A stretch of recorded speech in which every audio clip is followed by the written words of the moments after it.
Hey, hustlers, welcome to episode number 45 of The Hustle Show. My name is Christian Ariola, and I'm the host of The Hustle Show, where we have real, no filter conversations with successful entrepreneurs about the harsh reality that nobody told you about being an entrepreneur. Thank you so very much for tuning in to another episode of this amazing show and this amazing community that we're building here. And before we begin with our journey today, I just want to say that if you are new to the show or you just haven't done it yet, make sure you hit that subscribe button right now. Whether you're watching this in our YouTube channel, click the button below this video, or if you're watching or listening in our audio podcast experience, make sure you subscribe to the podcast as well, as we will continue to create top-notch motivational content for you. And today we have an amazing guest. We have another crazy hustling story that I wanted to share with you. And this story is from Alpesh Patel. Alpesh is a public speaker and has appeared on several panels such as the Titan Academy, the GSMA, the African Leadership Network, the Western Africa Conference, and he's done tremendously well. You know, he's a very successful consultant, and he just released a book that we're gonna have to talk about because I really like the title. I'll share with you that in a moment, but welcome, Alpesh. Welcome to the Hustle Show. Thank you very much, Christian. Thank you for having me on the show. Yeah, I mean, I'm excited because of all the things that you're doing, and at the same time, like we were talking earlier, you're the first person in the show, the first guest to be from the UK. So welcome. Thank you very much, and yeah, great honor actually to represent my country and be on your show. Yeah, be the first one from the UK. Awesome. So let's talk a little bit about your story. Let's talk a little more about that hustle that you went through to get to where you are right now. Where did you get started as an entrepreneur? How long was this, and what were you doing back then? Wow. So I've obviously documented a lot of my work in my book Tested, which is this was released last June. It's now about to hit majority of the stores in the UK and all over India. It's done very, very well. We've got amazing reviews on Amazon. And basically, the story is a collection of stories, of sub-stories, which is my journey from the age of I was the original refugee. You know, we were kicked out of Uganda by Idi Amin back in the 70s, and we moved. We were forced to move to the UK, and I think that really started creating the entrepreneur bug. More so because when you leave everything behind, you have no choice but to stand up and make the most of your environment. And I think it really taught me, my family, the Asians in general from East Africa, it taught what we call resilience and getting back up. You know, like they say, it's not the amount of times you get knocked down, is how many times you get back up. You know, that's what counts. And I think that really helped in my upbringing, because it just gave me that fire inside to say, you know what, there's a bigger world than just having a 9-to-5 existence. And I'm not knocking the people who have a 9-to-5 existence. I'm just saying that, you know, you're on this planet for 80 to 90 years. It's really up to us of how what we want to make of those 80 to 90 years and make those amazing years. And I'm blessed in a way that, you know, I've been able to have this entrepreneur journey from a very young age. My first hustle, as you would say, is when I got to university. I was getting a grant from the government. It was like a government scholarship. Not really a scholarship. I wasn't that smart, but it was just a government grant to help you pay for your studies and all that. And instead of using that money to pay for my food and all that, I basically took that money and I went to Morocco. And I went with a friend of mine, and we found a lot of the fake leatherware from the big brands like Louis Vuitton and everything. And we said, you know what, this is really great. We didn't go there looking for fake stuff. We were just offered it when we were there, and we said, well, you know what, we could actually make more money with this stuff. So, you know, I'm not proud of it, but it is what it is from back then. And basically we used our government money to buy all these goods, and we took them back to university, and we sold them to all the rich Nigerians. Right? Wow. And basically we tripled our money. And I did that trip maybe 4 times in that first year of university, and it gave me money on the side that gave me a lifestyle, or rather access to a lifestyle, which is something that, you know, once you've tasted the good thing, you don't want to go back to normal life. Right. So that was my first entrepreneur kind of hustle bug, knowing that, you know what, you can actually take $1 and make it 2. Mm-hmm. Yeah, you know? Definitely. And that's what kept me going in university. I had a great time in university because I had money. Wow. It's such a great story. I mean, it's definitely not the one that a lot of people share how they started the lemonade stand, but still, that entrepreneurial bug that you just tried it out, not because you wanted to start a business, but you had the little bug inside that was itching and you wanted to test out what is it like. Yeah, and I think one of the things that really got me itching was my need to travel. I'm like a gypsy. I've got um, the fact that I could have done so much other things in the UK, but I said, we're just looking in the library one day. I said, well, look, you know what, this country looks good, and we just pointed at Morocco. And we just pointed at Morocco. We said, well, this country looks very fascinating. Why don't we just go there and see what we can buy? And we Right. did some research. Back in the day, there was no internet, so we did some research by looking at magazines and articles, and we knew that there was leather goods available in Morocco that they made in Morocco, like leather jackets and leather bags. So we Right. went there to buy leather bags and leather jackets, not knowing that we would switch. In today's term, it's called a pivot, right? We Right. would pivot and buy Louis Vuitton, and knowing that the margins will be much higher, and the selling would be easier.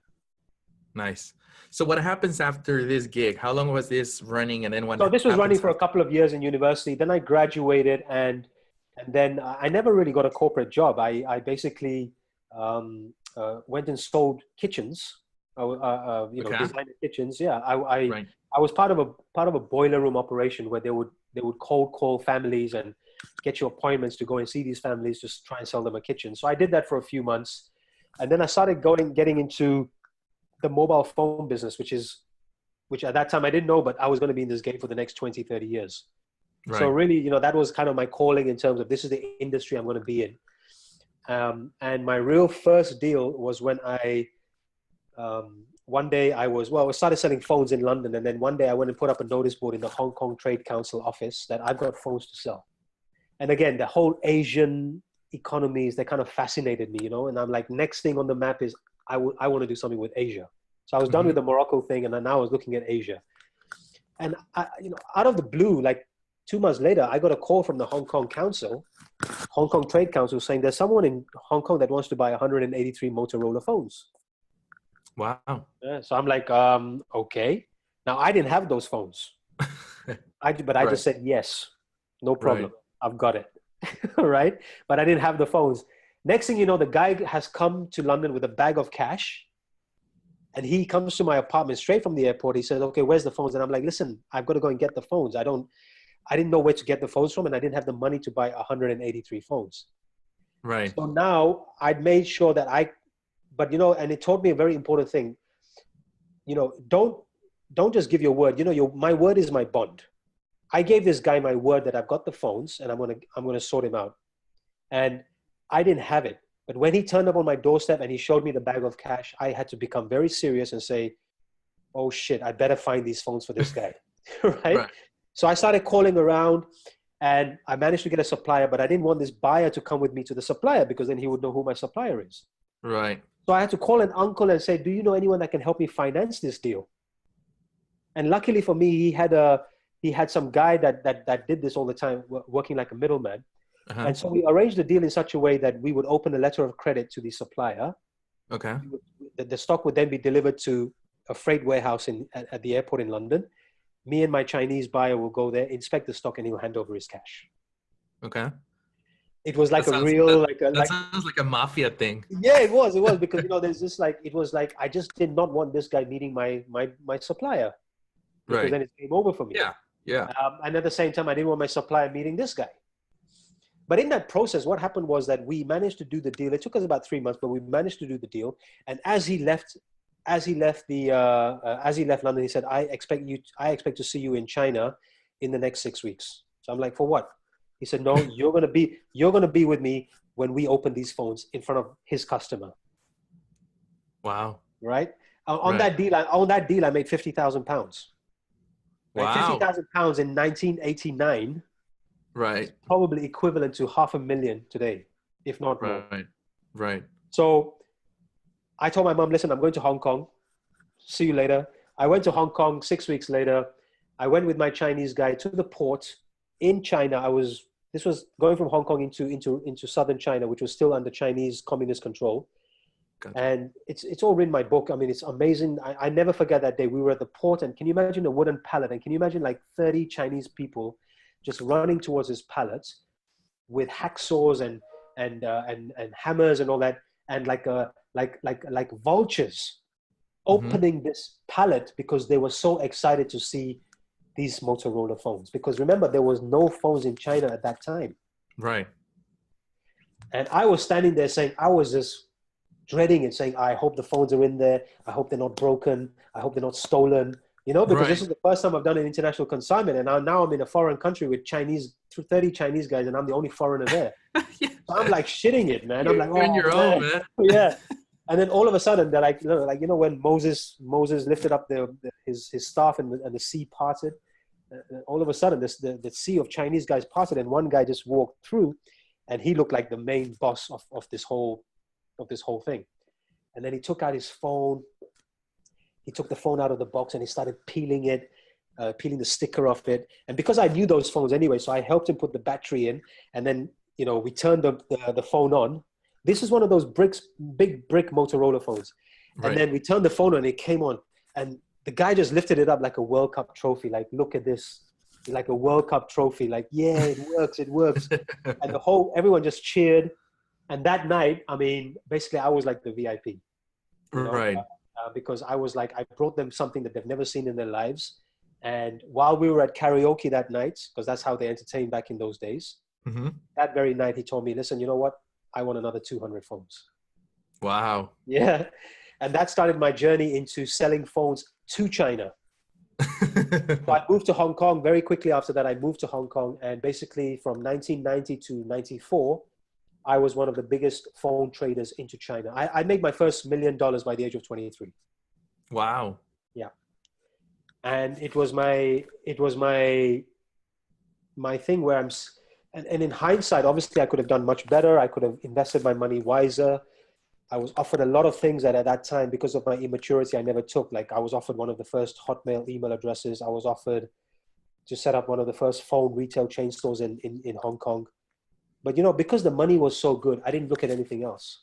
Right. So I became complacent, right? And I didn't have a vision. And this is what I talk about when I do my talks today, when I do my training, talking to young entrepreneurs, is don't get it twisted. If you're lucky enough to make some money very quickly off your product, you've got to think about what's next. Okay. Don't get Right. complacent. Don't take anything for granted. I took everything for granted because I would wake up in the morning and there would be money in my account because I had a product that had more demand than supply. Right. But that's a luck. That's just because, and it's become worse today because today there's just so much more competition. Right. So, it taught me a lot. It taught me a lot about the good side was, you've got to venture out of your comfort zone. I ventured out of my London comfort zone. Mm-hmm. And your life only really begins once you step outside of your comfort zone. Definitely.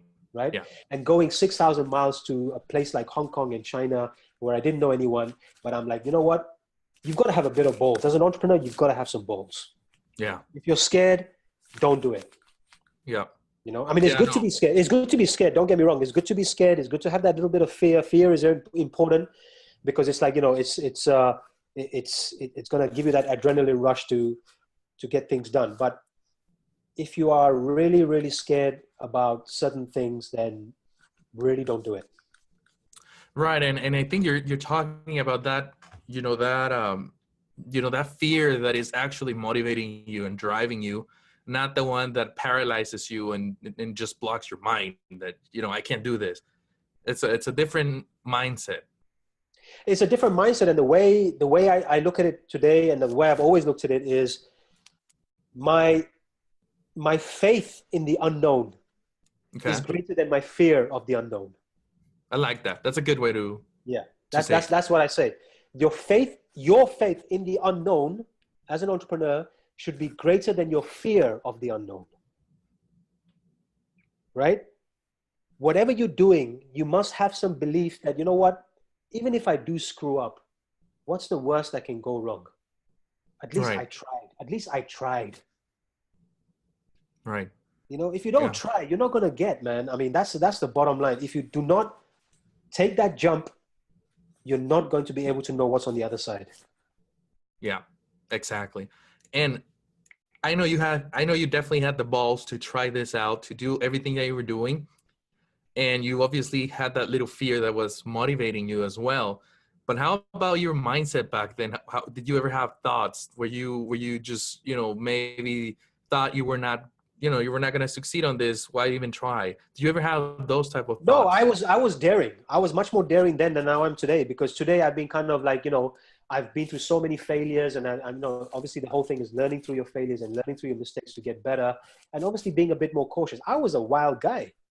I was a wild guy because you know what? The money just kept on coming in. So when that Right. money comes in like that, and you just don't have anyone around you who can give you mentorship, who can give you advisory, who can tell you, listen, let's structure this into something a bit that can take us to the next level. Let's buy some properties. Let's invest in the phone retail shop. Let's create a future Amazon. Let's create a future Apple. We didn't Right. have that. I didn't have that mindset at that time. I didn't have that vision. I didn't have that long-term approach. For me, it was, okay, where are we partying tonight? Right. Who can Yeah. I buy drinks for tonight? Can we go to Right. Thailand? Can we go to Phuket tomorrow for the weekend? Yep, drinks are on me. The whole trip is on me. That was my mindset. Right. Very shallow, very, very immature. Remember, I was 23. But it was where, you're given something and you don't know, and you just don't know how to handle it. And that's what I was. I was given something and I didn't make use of it. Mm-hmm. Exactly.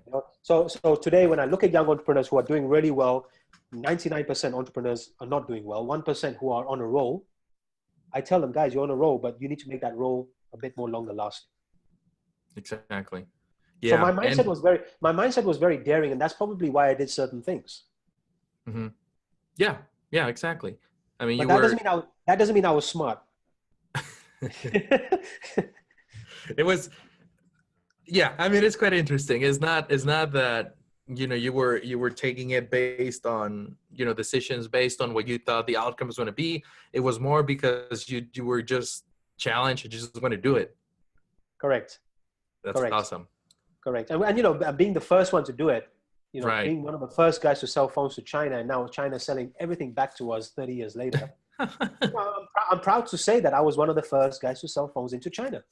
Right. Right. You Yeah, for can't sure. take that. You can't take that away from my history. I mean, it's there. It's proof. It's a lot of the guys who know me from that part. I mean, they know that there's some young Indian guy was the only guy bringing phones in his suitcase. Yeah. Trafficking phones. Yeah. So how many failures do you go through after this to get to the company that you're running right now? I went through quite a few failures because after that, I lost all my money. I lost all my money. One of the things that I tried to do, and again, I didn't do a lot of things because I was so caught up in my own lifestyle, but the phone business started becoming competitive. The people in the UK and all that starting to understand, okay, there's something going on in China. Maybe we should go and check it out. So, a lot more players came into the game, and I hadn't solidified my situation, my position, which I should have. Right. So I started looking at some crazy things. And one thing I looked at is I bought two machines. It was a product called SafeBag, right? Mm-hmm. Okay. And SafeBag was created by my friend. He was an inventor in Spain. And I said, you know what? I think this is the next big thing. So we bought two machines. And basically what it is we went to all the airports in Asia, like Hong Kong airport, Beijing airport. And we tried to sell them these small machines that you actually put your luggage in and it wraps the plastic around your luggage. Okay. I've seen Okay? those. Yeah. Yeah. 1994 this was. Everyone said, nope, no way. I got shut down by all the airports. Okay. I didn't even have money then to even sell the machines to someone. I think I left them in my freight agent. I don't know what happened. And what happened there was I did not have the patience and the consistency to develop that business today. Because today, that business today, every airport in the world, you will see a luggage wrapping machine. And the guy who owns all this stuff is a multi-billionaire. Right. Right? We were too early for our game, 1994. But what we did not do is we did not have the patience to stick with what we thought was going to be the next game changer. Mm-hmm. So one of the things I tell entrepreneurs today is that if you have a product which no one else is doing, keep on tweaking it. Keep on tweaking it until you find a market for it. but don't give up so quickly like I did. Mm-hmm. Just because it did not pay me like the phone business, I gave up. Right. Yeah, you came from, just starting out and making money really fast, going into a real journey that was going to take you years. So I can definitely understand. And again, this was back in your 20s, right? Still? Yeah. So, I mean, that was a mistake, or rather a failure, for not being able to take that safe bag vision to the next level, because that is today's a beautiful business. Everywhere in the world, everyone is wrapping their bags. The after that, I left Hong Kong. I spent a little bit of time in Tokyo teaching English. I didn't have any money, so I started working teaching English. And then a friend of mine said, you know what, you may want to come out to South Africa and just start doing some trading. I went to South Africa, was very, very tough. I got into a little bit of the music game. I tried to sell some CDs. I was lost. I was lost because all that money that I had was gone. I had to basically start from scratch. Mm-hmm. And then I'm like, then I met my future wife, and it's really bad when you have no money in your pocket, but you meet the girl of your dreams, kind of thing, and Right. you're like, oh shit, how am I even going to buy her a drink, Right. But what happened then is I had just no choice. Kept on hustling a bit here, trying to do this, trying to do that. But what happened then is, luckily for me, an American company called Harris Corporation, which is a large microwave network company, contacted me via my brother, and were looking for someone to help them in Africa for their sales. Now, I didn't have anything to lose, and I wanted a salary. I wanted to just have some normalcy. And so at the age of 33, I got my first corporate job. Okay. I was a hustler, entrepreneur from the age of 18 till 33. So my youth was full of money, partying. It's like, it was really a crazy and a wild time. And then I'm like, look, I've got to get a bit serious now. So at 33, I got my job with Harris. I loved the monthly paycheck. And basically I started going around the whole of Africa, selling the most expensive microwave radios to some of the poorest countries in the world, And that's when I found out that I have a skill for selling, because I did not know jack about technical SDH and PDH microwaves. I didn't know anything about that. I just blagged it. But I knew how to talk to people, and I knew how to, my skill set from dealing with my Hong Kong days, dealing with different cultures, my skill set was all about how to talk to people and how to get people to do things the way you want them to be done. Okay. Right? And that's how I became pretty successful in Harris. I started getting some good orders, not because I knew the business. Again, I should have learned it a bit more, but because I just knew how to connect the dots, And I knew that at the end of the day, every organization has a certain pain point, and it's your job as a salesman, not to try and sell them something, but try and sell them a solution to their problem. Gotcha. Right? So when I train salespeople today about cold calling, about strategic selling, it's not because I'm a guru at sales. It's just because I went through the hard knocks of how to sell, and I've sold in some of the toughest markets. Definitely. And with all due respect to the salespeople in the US, you still got a bit of an ecosystem. There's a bit of a polished attitude towards it. But I was in the jungle. Right? I was literally in the jungle selling stuff that I'm not meant to be selling, but getting it sold and making money out of it and getting some kind of success. It was quite boring for me though, because it was more of a B2B. And when I left Harris, I then got a job with Motorola. Right? Oh, okay. Yeah, Motorola was the first phone that I sold to the Chinese. So I'm like, wow, I've got to go for this job, because it was something, the karma was telling me that, I made my first money with Motorola. I'm sure I can make more, my second money with joining Motorola again. And I joined them in 2002 as their business manager for Africa. They were doing about 40,000 phones a year. It was probably one of the best times of my life. From 2002 to 2007, when you're in the zone, I was in the zone, right? And everything I touched basically turned to gold. It was the trading business from Hong Kong, the experience from selling to the operators with Harris, all of that combined to sell mobile phones into Africa. And within 5 years, I'd done 500 million. I generated $500 million in revenue for Motorola, and I very quickly became the director of Middle East and Africa.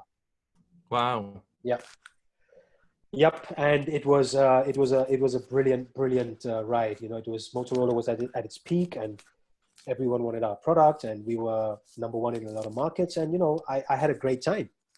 I had a great Right. time, but you know, I started becoming a bit rebellious. You know, with my company because I'm like, we're making so much money for Motorola, but what are you guys putting back into Africa? What are you Right. guys investing back in Africa? And you know, I'm an African, and you know, patriotic about my continent, and you know, we're generating a lot of business, but you know, you're not giving me more people, you're not giving me more marketing spend, you're not giving me more resources to build offices and things. So I started fighting, Okay. and it became problematic to the stage where I just said, look, I've got to leave. And when I left Motorola in 2007, I had very good offers with other companies. I said, no, you know what, I'm going to do this myself. So I set up My Phone. My Phone is the first African devices brand, which I set up in 2008. Oh, wow. Yep. The first African devices brand. Low cost feature phones, and then soon to be smartphones to empower a whole continent. You know, no Gotcha. one was doing it at the time. No one was taking care of the continent in the way that I wanted to take care of it. And again, you know, I'm proud to say on the day we opened, April 2008, we already had our first purchase order. So For how unlike many? from for 5,000 phones, $100,000 order. Yeah, Wow. not bad, not bad. You know, pretty good profit. Right. And we got it from a telco carrier in Ghana. And again, this was only because we knew what we were doing, because I had known the phone business for so long. We Hmm. knew the terrain because I'd been doing Motorola and Harris for so long. So it's a combination of all these experiences brought together that helped create My Phone. So again, another message to entrepreneurs is if you're going to start something, try and get some experience in that. You know, don't go and just go and make a pizza. You know, go and work with a pizza company first and think about how can you make that pizza better. Right. Do you get me? That's, yeah, You very know, interesting, actually. yeah, how do you make things better? And same thing, how do I make Motorola or what I was doing in Motorola better, but more applicable to my market? Hmm. Motorola never had a phone less than $50 in price. My first phone was $20. Right. Same, More accessible. same look and feel. Same look and feel as a Motorola. Hmm.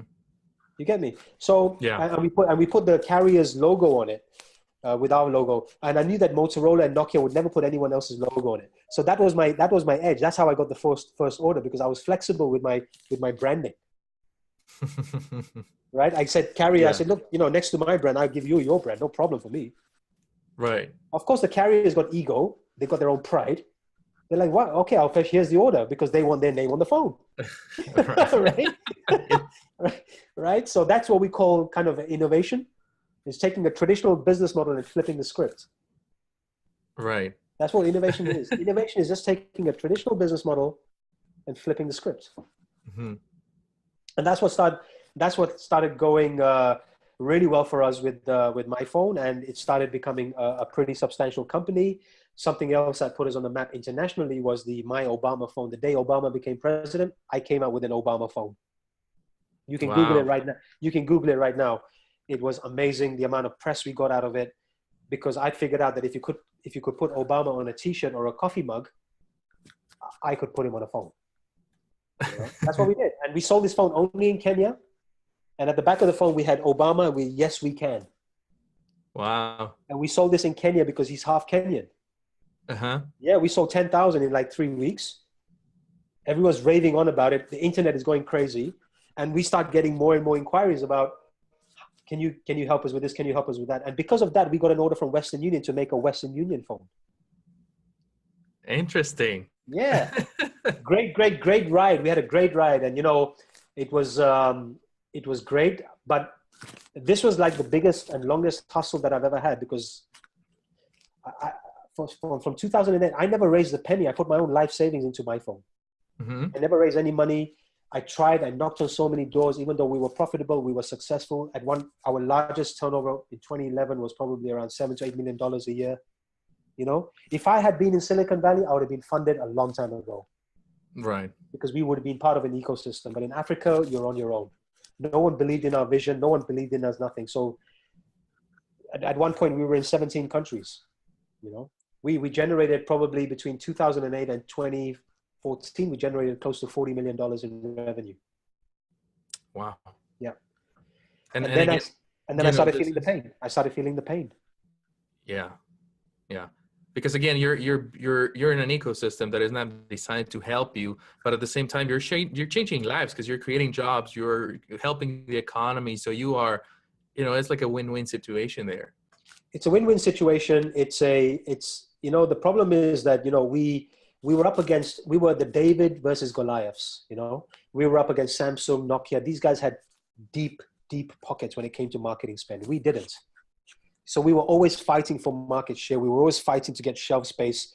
And just to win some accounts or win some countries' businesses, I had to give credit.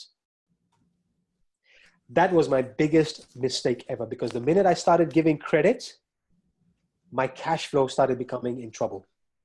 Gotcha. Because I had not raised money, I would take from Peter to pay Paul.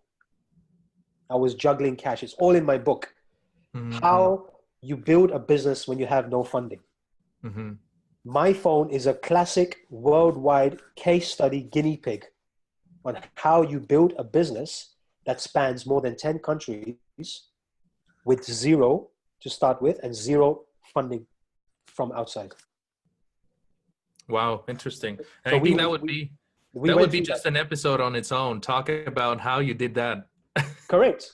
And that's what really kept us going. I mean, we even tried to innovate our whole business model by I don't know if you know that in 2013, 2014, I was flicking through the phone, right?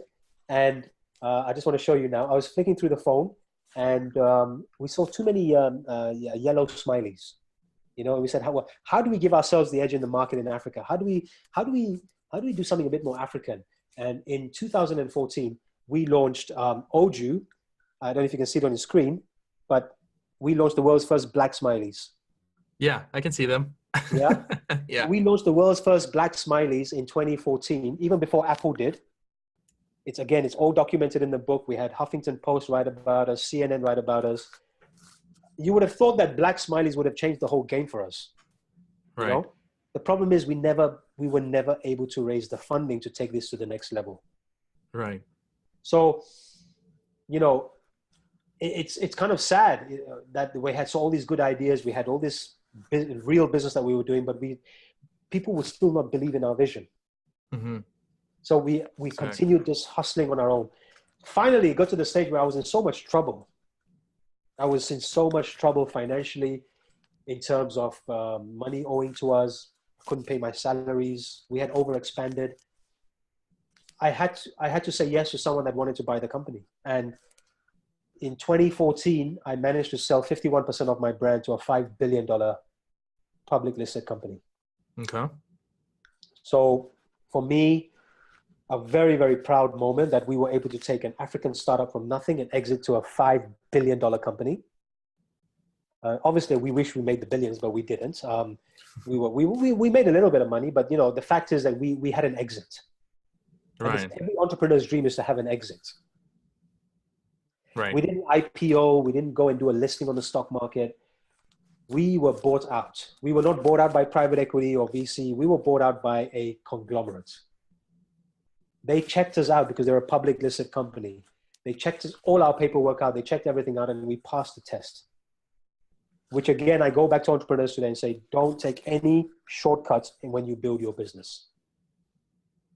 Make sure your paperwork is right. Make sure your governance is right. We never paid one single bribe in Africa, which is notorious for bribes. We never gave one brown envelope to anyone full of cash. If we had, trust me, I would have probably been much, much more successful, because that's how things are done in Africa. We wanted to remain true to ourselves. We wanted to, today we walk, we're not looking over our shoulder. We wanted to have those ethics and the consciousness that, you can actually build a good business, in a very legal way by just sticking to being true to yourself. And I think that every entrepreneur needs that. Every entrepreneur needs to, don't sell out. Don't sell out. Right. Keep it real, keep it true to yourself, because your reward will come in one form or another. It will come. That's awesome. That's a great story. And I mean, you talk a little bit about this, the hustle, the struggles, all the journey and everything. How did this transition into becoming a speaker and a consultant, and then now writing your book, publishing your book? Because you know what, I'm again one of those few entrepreneurs that actually, even though I exited the business on paper. So if you go to one of my chapters towards the end of the book, maybe 2, 3 chapters towards the end of the book, the day I sold the company, I mean, I could have ended the book there. I could have ended the book there where, you Right. know, I sold 51% of my business to a billion-dollar company. I get into my private jet and I fly off into the sunset. You know, it would have been a great ending. They would have, brilliant ending, great. But I said, no, no. I want to tell the truth. I Right. want to tell the truth about what happens after an entrepreneur gives up his business and what we call the post-acquisition blues. What happens after the exit? Hmm. Not many people talk about that. Everyone talks about, oh, I sold my business, I made 10 million. Great. You're a hero. I didn't want to be a hero because I would have lied to myself. I wanted to tell the truth what happened afterwards. And what happened afterwards was the worst time in my whole life. Because I hear now, um, um, sorry. Here now I'm complaining about not having money, and all of a sudden I get money and I get this big brother behind me, a big trade buyer, and now my hands are tied. Because before I'm making decisions in 5 minutes, now it's taking me 5 weeks to get an approval. I'm in a Right. system where I feel now all the things that these guys had bought, they wanted to change. They wanted to change the very thing that they bought. The very thing that excited them about my phone, they wanted to change. So it became an internal battle of mind and wit. Right. You know? It was an entrepreneur versus a very corporate company. So I started getting frustrated. I felt like a tiger in a cage, you know. And you can never put someone and me in a cage because it's just gonna go wrong. I've always been used to doing my own thing. So, I managed to. We continued doing the business. Then there was a big recession in Africa in 2015, 2016. With the new investors, the currencies meant that our orders slowed down. So everything kind of came to a real standstill. I said, you know what? I'm going to take some time out here because I was completely burnt out. Hmm.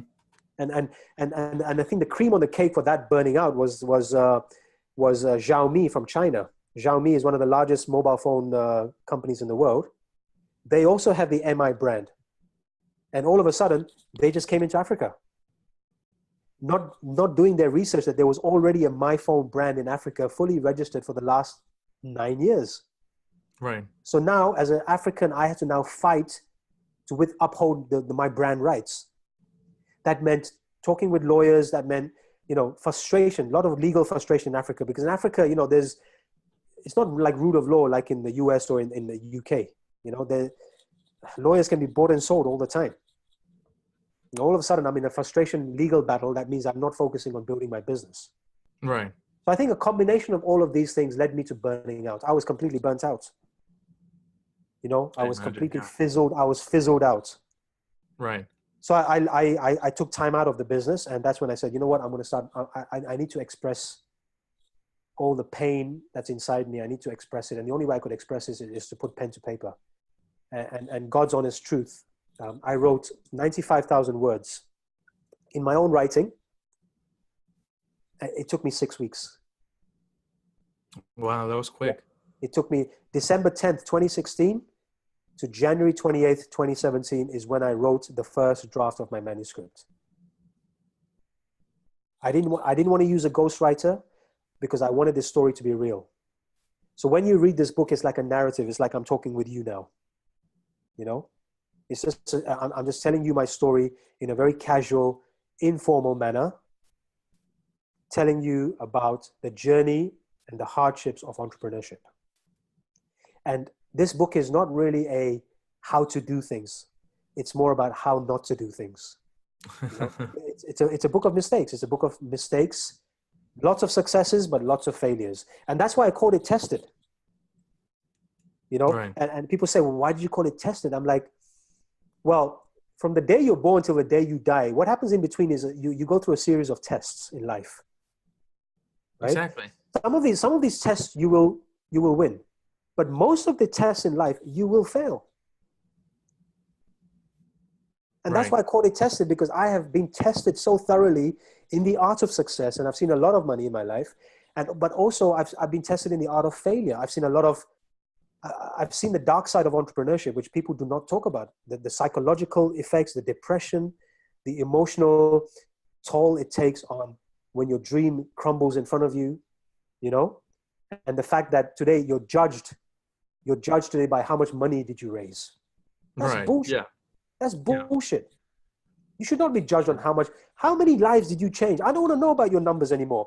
I don't want to know how much numbers you made today. How many people did you make smile today? Do you get me? Right. How many people's lives did you change today with your product or your service? That for me is where I've evolved into. Yes, I was a money guy before. Now I've evolved into, because of the pain, because of the internal self-awareness that has become more and more important to me, I have just become much more into, when I create a business today or when I talk to people today, I'm like, what problem are you solving as an entrepreneur? Why should someone buy your product or service when there's 25 other guys doing the same thing? Right. What is your unique value proposition? You know, and it's not about being the best at what you do. An entrepreneur's greatest challenge is to be the only one to do what you do. Right. When you're the only one to do what you do, then you have a business. Yeah. I agree 100% with everything that you're saying. And it's definitely quite an interesting book. And just for everybody that is listening, how can they get a hold of this book? Well, it's on Amazon. It's tested. Tested, and the subtitle is, which again is one of my tests. I had to put the subtitle. It says, "The dream is free, but the hustle comes at a cost." You know, we can all dream. We can all dream as much as we want. But if we're not willing to put in the hustle, which is blood, sweat, tears, money, whatever, and execute on your vision, then it's not going to happen. Right. So be prepared to pay the price to achieve your dream. Excellent. And I'll make sure that I link in the show notes too. Yeah, it's out on Amazon, Amazon.com. It's out in the US. You can, if you order it today, you'll get the copy by tomorrow. I think US 12-hour delivery or something.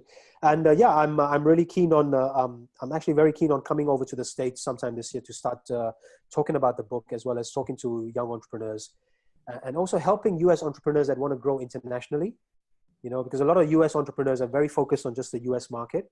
But actually, you know what? There's a big, big world out there. And US, the hotbed of innovation and technology. Don't just sit on your great thing and keep it local. Help the world with it. Right. Yeah, that's awesome, man. And I appreciate you sharing your entire story, being very honest, transparent, and showing us the hustle that you went through to get to where you are right now. And I want to change gears a little bit, talking from your story now to play a little word game that I like to call the hustle round, where I'm basically going to give a word at you. And the very first word that comes to mind, that's what you're going to say out loud. Okay. Sounds good? Okay, good. All right. All right, let's do it. Hustle. Work. Employee. Team member. Boss. Team member. College. College or colleague? College. College. Yes. Like study. Yeah. Yeah. Yeah. Learn. Fear. Action. Weakness. Strength. Strengths. Weakness. Motivation. Inspiration. Books. Read. And last but not least, Alpesh Patel. The original hustler. Awesome. That's a good one. I like that. Yeah, yeah. When you said the strengths and weaknesses, I had a reason why I flipped it over, but we can get into that sometime. Yeah, I think your biggest strength today is your a combination of your weaknesses, right, and vice versa. Yeah, no, I agree with you 100%. And to all the hustlers that are listening to us right now, you definitely went through the hustle. You went through all the pain and struggles, ups and downs, everything that entrepreneurship represents and that you have to go through before you can become, the 20, 30-year overnight success. what would you say to them to inspire them to keep pushing, to keep hustling, to keep working towards their dreams? Well, the main thing is like, please do not live in a bubble. Yes, you have a dream, but if you're going to bring that out into the open, into the marketplace, others have to buy into that dream. So how practical is your vision? And then are you ready to put in the work to transform your vision into reality? And then in order to scale your business, are you ready to let go, which I didn't, are you ready to let go of some of your ego, some of your pride in owning all your business, letting go to having really, really smarter people in your team than you are? And I think that was my biggest downfall, is that I never surrounded myself with smarter people. I think today the companies that scale, it's easy to go from $1 to $1 million, right? You can probably do that, just you and maybe some couple of other guys. But to go from like 1 million to 10 million, you've got to start scaling. And are you ready for that scale? You will not be able to do that on your own. You need to bring in a team, right? Gotcha. Yeah. And you need to bring in people who are much smarter than you, who can help you scale to become a $50, $100 million business, because your mindset has always been that $1 to $1 million mindset, because that's how you got started. Right. So you've got to be ready to let go, bring in the experts who can then help you flourish, so that you focus on what you do best and let the experts cover for your weaknesses. Awesome. It's very important. It's very important to do that. Even if you have to pay, and don't pay peanuts, because if you pay peanuts, you're going to get monkeys. That's a great way to explain it. Yeah. That's awesome, man. I appreciate all the honesty. And just before we leave here, I want people to be able to connect with you, whether they need help, they need, a speaker, they want to check out the book. And how can they connect with you, and how can they find out more about you? So my website is www.peshmode.com. Peshmode is PESHMODE. And that is basically Pesh, which is my nickname, and Mode, which is my modus operandi. This is how I do things. So peshmode.com is my website. You can go there, check out all my videos, check out all my YouTube links, articles on my book and all the press that we've had. I'm on Instagram at I am Pesh Mode. I'm on Twitter, I am Pesh Mode. I'm on LinkedIn, I am Pesh Mode. And just follow me and, go on a journey with me on, traveling all over the world. And if you ever need any of my my services in your neck of the woods, then please, send me an email. My email address is on the website. Awesome. And I'll make sure that I link everything in the show notes as well, thehustleshow.co. Again, Alpesh, thank you so very much. I want to thank you, very grateful to have the opportunity and the honor to share your story, share your struggles, share the hustle that you went through to get to where you are right now. Right now, we're living into this social media overnight myth that we all think that it's going to happen right away. And, that's what we're here for, trying to show people and inspire them that it's going to take a little longer than they're expected, but it's going to be definitely the reward at the end. So thank you so much for being honest today and for being here. Thank you very much. And can I just say something on a final closing note, especially when you talk about social media, today, what we have on Facebook and all that, that's not reality, there's a real pain behind the scenes. And in the tech world, tech entrepreneurs, everyone wants to be the next Mark Zuckerberg, right? If you don't do your homework, you're going to end up being the next Mark Zuckerberg. Right? Because you got suckered into entrepreneurship thinking it's a glamorous lifestyle. It's not. Right. It's not. Guys, thanks so much for tuning in to the Hustle Show audio experience. I hope you enjoyed today's episode. And even if you didn't, make sure you subscribe to the podcast right now. It's still free. Visit thehustleshow.co for all the show notes and to watch the video experience of this episode. We'll see you soon.